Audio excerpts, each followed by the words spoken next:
Oi, pessoal, Sérgio Hart aqui da Cena Digital, e em mais um vídeo da série Transformação Digital Brasil em Cena. Hoje a gente vai conversar com Mariano Garcia Valinho, fundador e CEO da Axenia.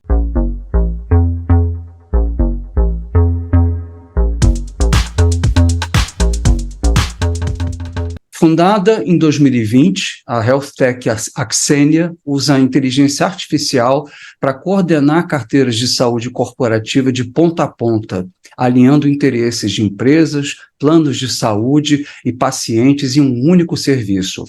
Por meio do monitoramento tecnológico, análise de dados, suporte operacional digital e planos de cuidado personalizados, a empresa diminui a sinistralidade dos planos de saúde das empresas, ao mesmo tempo em que promove saúde e bem-estar para os funcionários.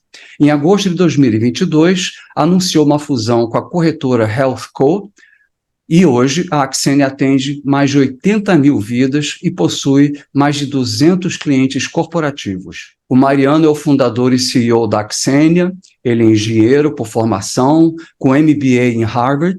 Ele tem mais de 25 anos de experiência em biotecnologia, tecnologia médica e saúde digital nos Estados Unidos, Europa e América Latina. Ele foi executivo da Pfizer, trabalhou na Warburg Pincus, cobrindo o setor de saúde, e também fundou a Biotoscana, uma empresa de medicamentos de alta complexidade vendida para a Knight Therapeutics. Então, tá bom. Bom, Mariano, um prazer muito grande ter você aqui com a gente. Muito obrigado, Sérgio, pelo convite. É um grande prazer mesmo. E eu queria te começar fazendo uma pergunta, Mariano, que é o seguinte: normalmente toda startup, quando ela começa em função de uma oportunidade ou de uma dor de negócio, né, que ela percebe. E eu queria saber, no caso da Axenia, né, qual foi a oportunidade? A oportunidade mesma foi que a gente percebia que o mercado de saúde está virando insustentável, né? O custo é mais e mais alto, e, por outro lado, a satisfação dos pacientes e dos usuários em geral é cada vez pior. Então, em algum momento, o sistema tem que mudar. A gente, para ser honesto, não conhecíamos todo daquele problema no momento que começou. Como sempre, a gente começa por uma parte do problema e vai descobrindo e entendendo, aprendendo. Mas, na nossa lógica original, a principal razão por la que isso está acontecendo é que a natureza das doenças prevalentes na saúde da população foi mudando. Se você enxerga o que foi o século XX, a gente ganhou de ponta a ponta, do princípio do século até o fim do século, uns 20 e tantos, quase 30 anos de esperança de vida mundialmente, que é um ganho gigantesco de esperança de vida, não? Porém, quando você vai ao detalhe de onde a gente ganhou esses ganhos, fundamentalmente foram em redução da mortalidade infantil e também em doenças infecciosas. Quando você vai às causas fundamentais, quase tudo devemos às vacinas e antibióticos. Então, a gente lidou muito bem durante o século XX com as doenças agudas. Só que isso faz que as pessoas vivam mais tempo, o tipo de vida que fomos levando ao longo do século também foi fazendo surgir outras doenças. E hoje, na verdade, as pessoas rara vez morrem de doenças agudas, rara vez morrem hoje de infecções. Obviamente que, lamentavelmente, sempre existe ainda uma porcentagem, mas é muito pequeno. 85% do custo de saúde hoje vai a tratar doenças crônicas, câncer, metabolismo, doença cardiovascular, esse tipo de doenças. E, na verdade, elas são muito diferentes das doenças agudas. Então, o jeito que a gente organizou o sistema de saúde para funcionar foi 70 anos atrás, metade do século passado, foi super útil, entanto as doenças foram agudas. Se você pensa a diferença, por exemplo, entre dos exemplos que se usam bastante, não sei, uma gripe e a diabetes. A gripe, ela começa muito rápido, tem sintomas muito claros, ao pouco tempo você está com febre, dor, é muito óbvio o que está, que algo está errado com você, você vai no médico, o médico pode diagnosticar com relativa facilidade que você tem uma infecção, hasta pode fazer um swab, entender de que tipo, mas nem precisa de tudo isso para tratar. Ele pode dar alguma medicação, no caso da gripe, para a febre, porque provavelmente não há nenhum antibiótico ainda que funciona bem para isso, mas outro tipo de infecções pode ser um antibiótico, vai na tua casa, compra, toma, o problema está resolvido. Agora, pensa na diabetes. A diabetes é um deterioro progressivo da capacidade do organismo de produzir glicose ou de absorver a glicose e tratar com insulina. Não é uma coisa que acontece de um dia para outro, acontece ao longo de muitas décadas. E, além disso, não tem um sintoma tão claro até que é muito tarde. Na verdade, para quando você tem sintomas de diabetes, a diabetes já não tem reversibilidade, provavelmente. Então, para tratar esse tipo de doenças, o sistema não está bem preparado, porque o sistema predice que você tem que ter algum sintoma para terminar no médico. E como a diabetes só tem sintomas quando já é muito grave, para o momento que você vai, já é tarde para tratar você. Também, é aqui meio brincadeira de estar meio engravidado, mas você tem um estágio em que está medio diabético. Então, aí, se você mede, por exemplo, um exemplo, eu mesmo sou um exemplo claro. Você mede minha sangue hoje, hemoglobina glicada, acho que estou em 5,2. Então, tecnicamente, não sou diabético. Agora, você vê minha glucose de jejum, eu acho que a última medição minha foi 105. Você vê meus triglicéridos, acho que minha última medição foi 102, 103. Ninguém vai me tratar, teoricamente, por diabetes, mas é bastante claro que meu organismo está deteriorando e que a chance de que um dia minha hemoglobina glicada vai ser mais alta, que minha glucose vai ser mais alta, existe lá. Não tem um protocolo claro para tratar casos como o meu. Deveriam ser monitorados muito mais frequentemente, deveriam intervir no sistema muito mais frequentemente, mas hoje não temos um processo muito claro para fazer isso. E, ao mesmo tempo, não temos incentivos tão claros nos planos de saúde para fazer isso. Se você pergunta para meu plano de saúde, você quer pagar para Mariano, por exemplo, não sei, o Zempic, por falar qualquer medicamento que talvez poderia ser útil para mim. Não sou médico, não estou falando um exemplo hipotético, tá? Não quero ninguém ficar perturbado por isso, mas meu plano de saúde vai falar, não, ele não é diabético, ele não representa um risco para mim nos próximos 5 anos. Por que eu vou pagar para Mariano se cuidar agora, se eu vou estar poupando dinheiro para algum outro plano que em algum momento vai vir? Então, tem uma série de conflitos de interesse no sistema que foram criados não por gosto, sino porque estavam desenhados para tratar outra coisa, estavam desenhados para tratar doenças agudas. E para tratar doenças crônicas, essas coisas começam a não funcionar. Então, aquela lógica, a gente chama muito de plano de saúde, mas quando você pensa mesmo, a gente tem um plano de doença, um plano que age no momento que vira doente. Não é um plano para manter a saúde, é um plano para voltar a pessoa à saúde uma vez que fica doente. E isso não é um bom paradigma para doenças crônicas. Então, a gente começou um pouco por esse lado e pensando, a tecnologia aqui tem um papel que pode ser determinante. Se você pensa, aqui tem como 2 estágios no problema. Primeiro, pode pensar no problema no nível qualquer oportunidade clínica, e isso foi o que a gente começou a princípio, depois teria que entender, ok, quem quer pagar por essa oportunidade clínica, não? Mas a gente começou, nós muito nerd, começamos por qualquer oportunidade clínica. E para nós a oportunidade clínica aqui era monitorar mais frequentemente e agir mais frequentemente com as pessoas. Nossa lógica era, isso aqui é um pouco como câmeras de trânsito e polícia. Você não pode colocar um médico na casa de cada pessoa, assim como não pode colocar uma polícia em cada esquina, que não tem orçamento para isso. Nem sequer polícias ou médicos para o caso. Mas sí puede monitorar cada esquina con una cámara de tránsito y tener un sistema digital que levante que es lo que a policía de fato faz, que levante alarme quando tem que intervir. Então, a polícia intervém nos casos mais claros. A gente fez a mesma coisa para diabetes. A gente começou comenzó monitorando diabetes por medio de lectura de wearables, de Apple Watches, de algunos más complejos, de medidores de presión, medidores de glucosa, y levantábamos datos na nuvem, e dentro da nuvem a gente começou com um sistema de inteligência artificial, quase muito presuntuoso chamar aquilo, a gente queria aquela época de inteligência artificial, mas sisteminha que ia determinando momentos de agir para cada pessoa. E, na verdade, o resultado foi muito bom. A gente, em 3 meses, abaixamos o risco cardiovascular em por volta de 15%, o risco de stroke, não me lembro como chama isso em português. Ataque cardíaco, né? Ataque, não, é cerebral. Ataque quando tá, o AVC, né?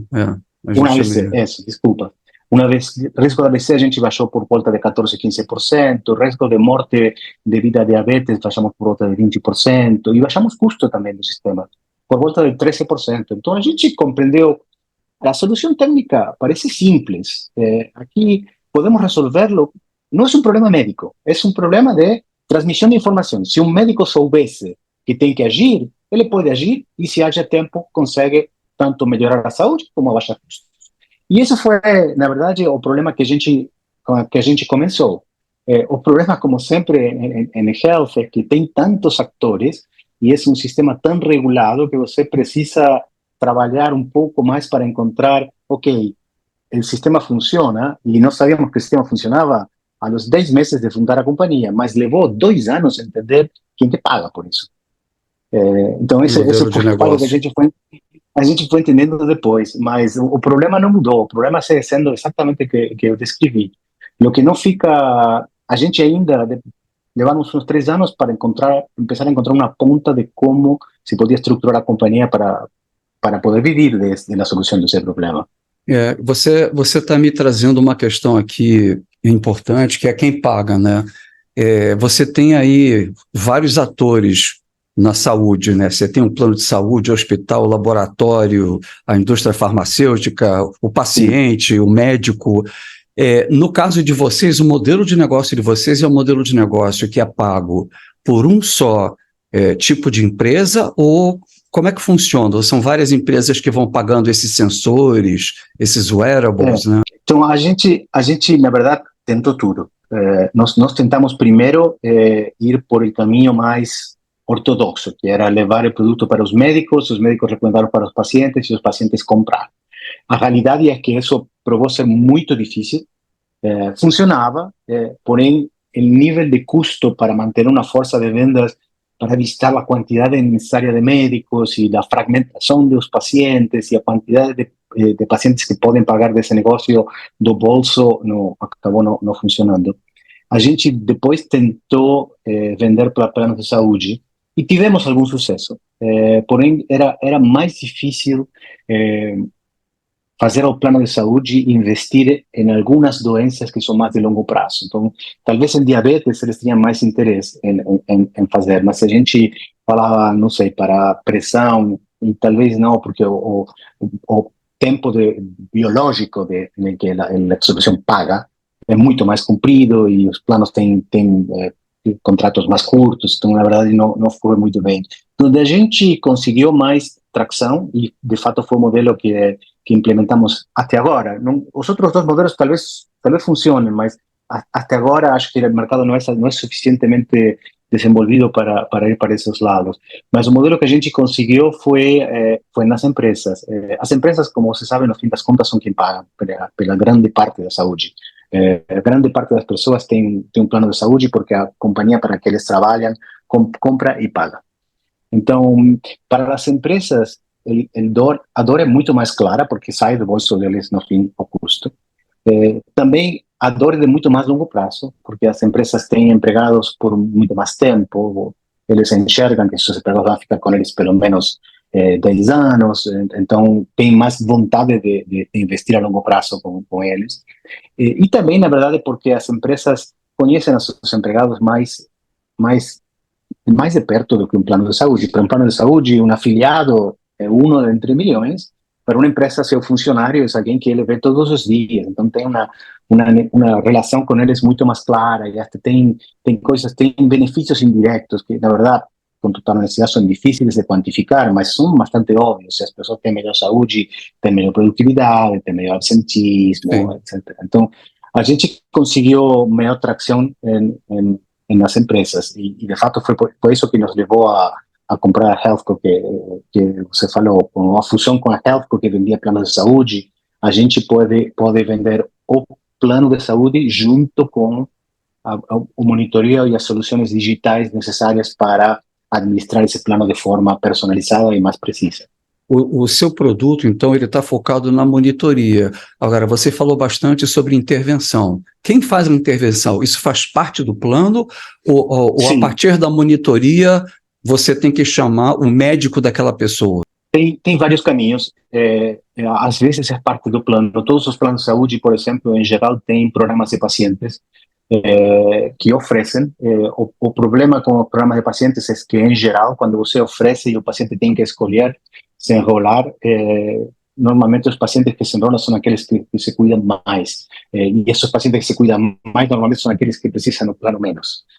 Os que precisam mesmo não se enrolam. Então, parte de detectar e enrolar o paciente correto no programa de pacientes é uma das coisas que a gente faz. A gente tem também um time de saúde composto por enfermeras, médicos e alguns especialistas, onde também podemos levar certos casos, se bem a gente trata de cumprir mais o papel de navegar o plano de saúde que a pessoa já comprou de maneira mais eficiente. Então, a gente tenta que as pessoas não gastem em coisas que não fazem sentido e sim gastem em outras coisas. Por exemplo, uma das coisas que a gente faz muito é assegurar-se que toda pessoa de mais de 35, 40 anos vai ao médico pelo menos uma vez ao ano e faz exames clínicos pelo menos uma vez ao ano. O normal no Brasil é que mais de 50% das pessoas não fazem nenhuma das duas coisas. Na nossa população, mais de 90% das pessoas fazem as duas coisas. Só essa pequena intervenção, que é enviar 4 mensagens para a pessoa, lembrar, ajudar a ela a fazer o appointment, é algo que ajuda. E a gente, às vezes monitora o paciente e manda ao próprio médico do paciente. A maior parte das vezes, para ser honesto, ele vai seguindo a rotina que o próprio médico indica. A gente tem uma parte do nosso tema de saúde que chamamos de Care Navigation, que é a navegação do cuidado, sei lá, onde a gente tenta obter do paciente, por supuesto. Se o paciente não quer dividir com a gente, não tem como fazer, mas a maior parte dos pacientes dividem com a gente. Quando vai no médico, a gente fica sabendo, porque nós temos dados do plano de saúde que a pessoa foi no médico. Então, a gente pode ligar, essa pessoa foi no médico, é uma das pessoas que a gente identificou como alto risco, por que não ligamos para ver qual que foi o que o médico falou? O sistema liga para a pessoa, perguntamos que foi o que o médico falou, e o médico falou que tinha que fazer tal estudo clínico e voltar em 6 meses. E a gente sabe quando a pessoa vai fazer o estudo clínico. Então, se a pessoa passa 10 dias e não faz o estudo clínico, a gente intervém para assegurar-se de que faça o que o médico mandou. Se a pessoa não volta no médico aos 6 meses, também a gente sabe, então manda a pessoa de volta para o médico. Então, tem vários pontos de intervenção. A gente vai melhorando isso todo dia, porque, na verdade, nosso funcionamento é permanentemente obter dados, que nós obtemos muitos deles automaticamente e muitos deles simplesmente interagindo com os pacientes e fazendo perguntas. Alguns outros, a gente tem algumas ferramentas digitais, como face scan e outras coisas mais sofisticadas, mas a gente essencialmente vai capturando dados e jogando dentro de uma base de dados com um motor de AI que permanente vai crawleando. Então, se eu pergunto para o motor, o Sérgio, quais são as prioridades para ele, o motor todo o tempo, 100% do tempo, sabe quais são as prioridades que eu tenho para você. Então, em qualquer momento eu posso saber isso ou levantar a bandeira se o sistema precisa. E isso só vai melhorando, não? Agora, Mariano, você tem a capacidade de juntar dados de todos os exames e consultas. Como é que é essa questão? Porque aí você tem uma questão tecnológica de integração de informações que estão em médicos diferentes, em laboratórios diferentes, em hospitais diferentes, e você tem uma questão legal de privacidade, né? Como é que você resolve isso? Então, a questão legal não tem outro jeito de resolver, você tem que pedir permisso para o paciente para fazer. Sem permisso do paciente, você não pode fazer e a gente, de fato, não faz. Agora, na prática, essa não é a barreira mais complexa, porque uma vez que você explica para o paciente o que você vai fazer, uma vez que ele sabe que você não vai dividir os dados nem com seu empregador, nem com seu plano de saúde, que esse é o maior problema dele, sei lá, uma pessoa não necessariamente quer ser completamente transparente com seu empregador, porque existe uma relação aí de poder em que o empregador poderia tomar alguma vantagem, se bem, honestamente, na prática isso deve acontecer muito pouco, na realidade o medo existe, o mesmo tipo de relação existe com o plano de saúde, então, uma vez que você faz entender ao paciente de que a gente vai tratar os dados dele só para indicar para ele coisas, e não para simplesmente ir a falar para outro, então o fato de ser independente tanto do plano de saúde como de companhias é importante. Obviamente, el segundo problema, como você fala, é técnico. A informação está enormemente fragmentada e ainda é muito difícil aceder a todas as ferramentas. A gente tem duas fontes principais de informação aqui, que é, por um lado, os dados que o próprio paciente compartilha conosco, desde o ponto de vista de wearables, etc., que a isso em geral, ele tem acesso e a gente tem desenvolvido conexões com por volta de 600 diferentes wearables. Então, a maior parte dos produtos a gente pode conectar, seja, e aí sempre tem uma mistura, mas a gente pode conectar via Bluetooth, alguns podem conectar via Wi-Fi, alguns outros podem conectar através do Apple Health, ou Google Fit, então tem uma mistura de tecnologias para cada aparelho. Hoje não tem um sistema único para fazer, talvez no futuro tenha, mas hoje a gente tem que se virar com o que tem, então tem que desenhar conexões para cada um deles. E a gente, por outro lado, nós temos uma fonte de dados muito rica, que é essa própria informação de utilização do plano. Aí, como você bem falou, utilizar o plano não implica que a gente sabe o que acontece dentro do médico. Então, eu sei que a pessoa foi no médico, o que não sei é o que aconteceu dentro do consultório dele. Eu sei que a pessoa foi em um laboratório para fazer uma análise de sangue, mas não consigo saber o que a análise de sangue fala. E a gente está trabalhando para ampliar essas bases. Uma das coisas que a gente faz, por exemplo, com análises clínicos, é se a pessoa faz um upload em nossa app do PDF do laboratório, a gente consegue parsear isso e coletar dados. Nós temos, de fato, acabamos de comprar uma companhia de Open Health, que chamava Health API, que tem uma solução baseada em inteligência artificial para isso também, para conectar com os laboratórios, pegar os dados e abaixar. Mas sim, é um desafio. Essa terceira parte a gente não tem, em parte porque não existe, no Brasil e em geral no mundo, não tem um Electronic Health Records unificado. E o pior é que quando a pessoa sai da empresa e vai para outra, você não tem portabilidade, né? Por enquanto, né? Tecnicamente, você tem portabilidade de seus dados, mas é muito complexo tecnicamente de resolver. Eu acho que aí as que estão fazendo um bom trabalho é a Apple e Google. A gente usa muito o sistema deles. Aí você tem portabilidade. E nos Estados Unidos você consegue conectar com os Electronic Health Records e eles sobem também para a pessoa e pode fazer isso. No Brasil ainda não, mas eu imagino que vai vir. Então, com o tempo, a gente acha que vamos ter um sistema muito mais organizado disso, mas a gente trabalha com o que tem por agora. Realmente é uma cadeia muito complexa, né, da saúde. Sim.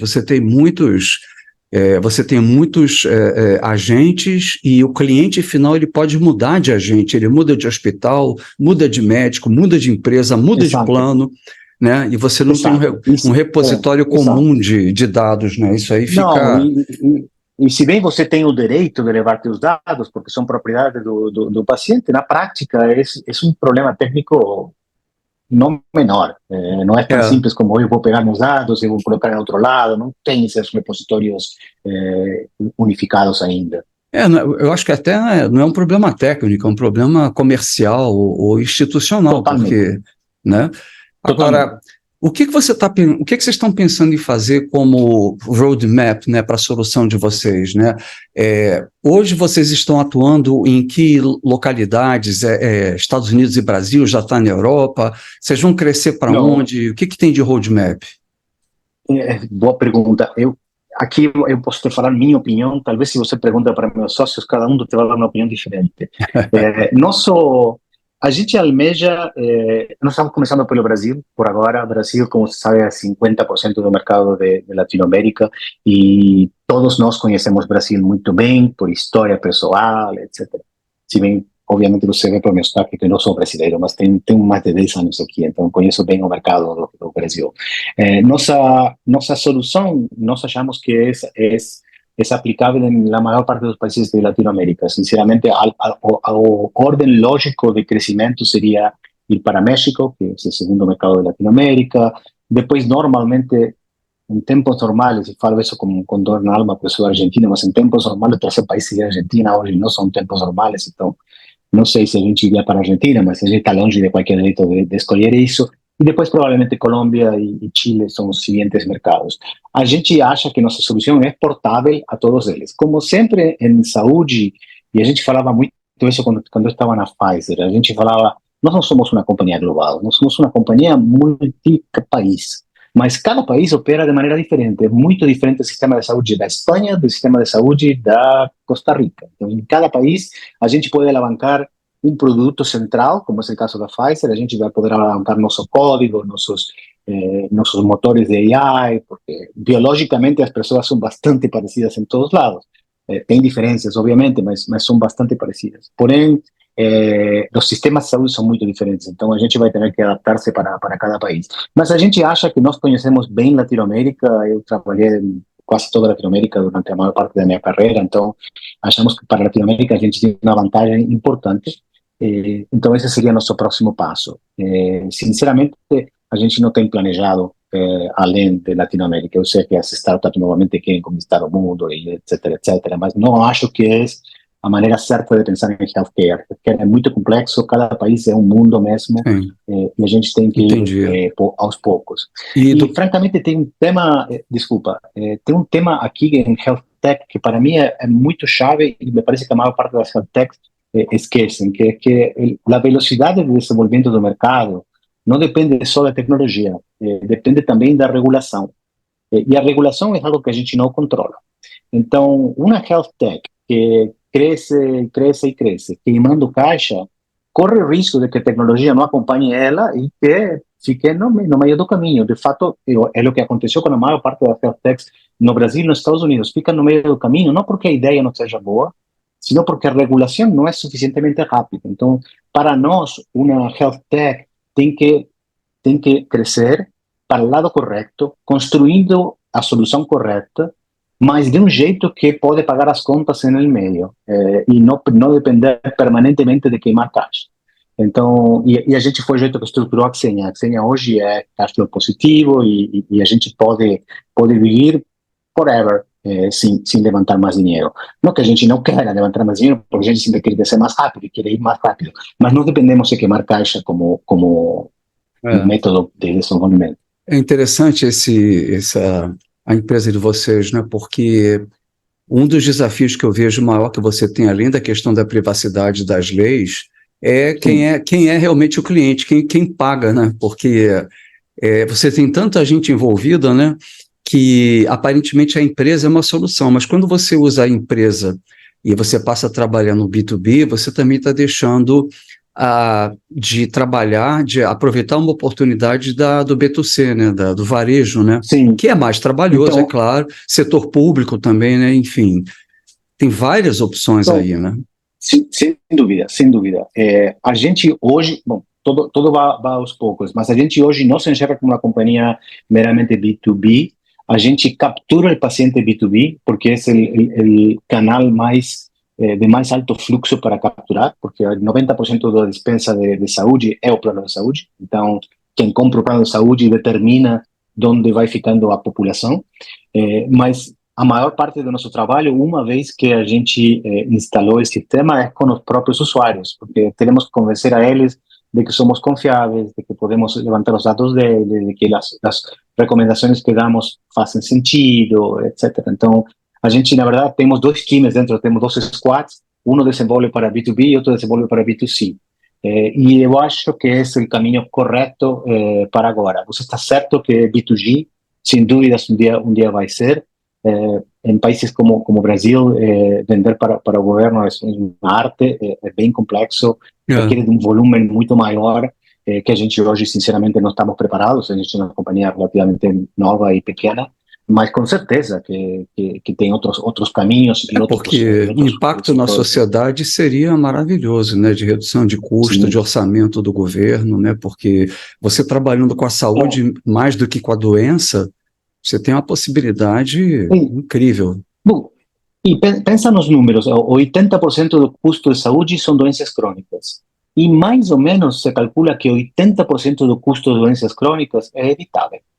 Então você tem 8 por 8, 64, sei lá, vamos arredondar a 50% do custo que a saúde, que a sociedade brasileira coloca na saúde hoje, que são por volta de 200 bilhões ao ano, a gente poderia poupar. E com isso, você poderia fazer duas coisas. Você poderia poupar, que não é minha solução preferida, ou você poderia expandir a cobertura de saúde para quase 70% da população brasileira hoje. Hoje, mais ou menos 30% da população brasileira tem cobertura de saúde privada. Você poderia ter 70%, o qual implica que o SUS deveria estar cobrindo nada mais que a metade da população. Então, imagina a qualidade do SUS que seria se tivesse que cobrir a metade do volume. Então, a oportunidade, desde o ponto de vista tanto financeiro como humano, gigantesca. Deixa eu te fazer uma outra pergunta, né? Quando a gente fala de saúde, de tecnologia, obviamente a gente também está falando de um ecossistema complexo, né? Então, não só a gente tem uma empresa como a Xenia, mas a gente tem startups, por exemplo, que eu entrevistei uma que tem um banco de dados de micro-organismos do fundo do mar da Amazônia, da onde eles extraem moléculas para fazer remédio, perfume.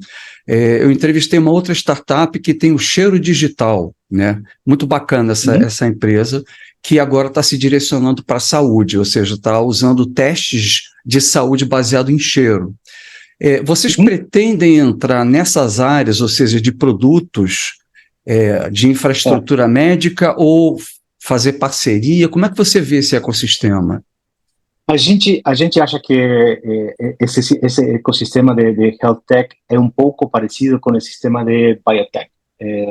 Vão ser, em geral, companhias que não precisam de investimentos mega milionários, como precisava a Pharma o século passado. Então, você não vai encontrar que as melhores soluções estão em companhias gigantes. Não é uma boa estratégia para nós ir a companhias gigantes. Você vai encontrar que vai ter companhias pequenas, com muito talento, que com relativamente pouco capital podem desenvolver produtos muito bons. O que aconteceu em biotech, provavelmente você sabe, que 70% das moléculas novas no mercado, há 20 anos atrás, eram produzidas por Big Pharma. Hoje, mais ou menos 70% das moléculas novas no mercado são produzidas por biotech, por companhias pequenas. Mas Big Pharma ainda tem o volume e o conhecimento para ser o canal.